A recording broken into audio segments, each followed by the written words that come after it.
So those Rockets are the favorites in Game 1, but the defending champs are the faves to win the series, and we know that is what matters, Stephen A. But should they be when they don't have home court? Yes, they should be. Yes, they should be. And I'm going to speak for Max in this regard as well. Everybody knows the Warriors should be the favorite. If you know anything about basketball, Max knows this. I know this. And I know he's picking the Rockets. I'm picking the Warriors. But it's not like he's saying they shouldn't be the favorites. We all know the Warriors should be the favorites. But I'm going to tell you why. I think a lot has been made about what we've seen from Houston. When you look at Capella, and then credit to Max, Capella, Harden, CP3, they're 50-5 when they're on the court together. 50-5. I get that that can't be ignored. But what I'm saying is I'm ignoring it anyway. And here's why. I look at the Golden State Warriors as the creme de la creme. They're just elite, man. I have never seen a bunch of marksmen in my life, and I gotta take a moment to pause and make sure everybody understands something about me. I love me some Mark Jackson. I've known Mark Jackson for years. We're from the same area in Queens, et cetera, et cetera. I thought that he should, and I've told Joe Lacob this and Bob Myers and those guys who I got love and respect for, but I didn't feel like Mark Jackson should have lost that job. But I bring that up to say I cannot say enough about the job that Steve Kerr has done as head coach.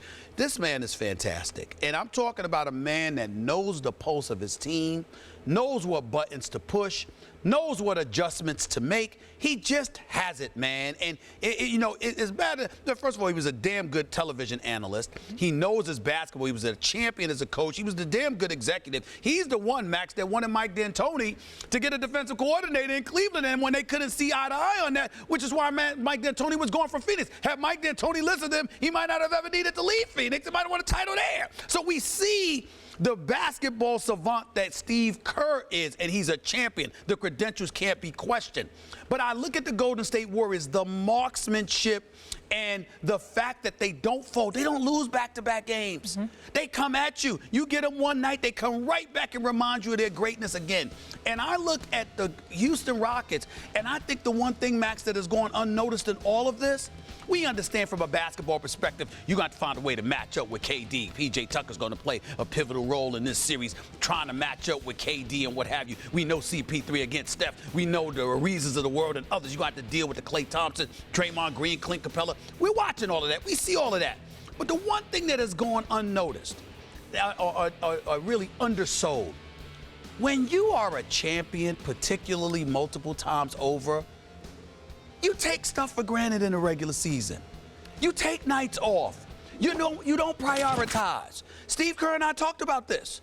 Not to mention, you saw what Steve Kerr did when he let them coach one day, although it was against Phoenix. Okay, he still let them coach one day, coach themselves one day. Draymond holding the clipboard. Exactly. Yeah. Because you see, guys, look, I gotta find a way to pique these folks' interest.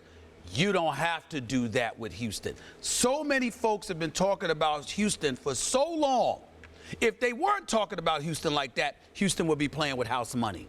But they're not playing with house money because Daryl Morey has been on the record, we're coming. And the Golden State Warriors, you got their attention, and now you've got them. I think they will be ready.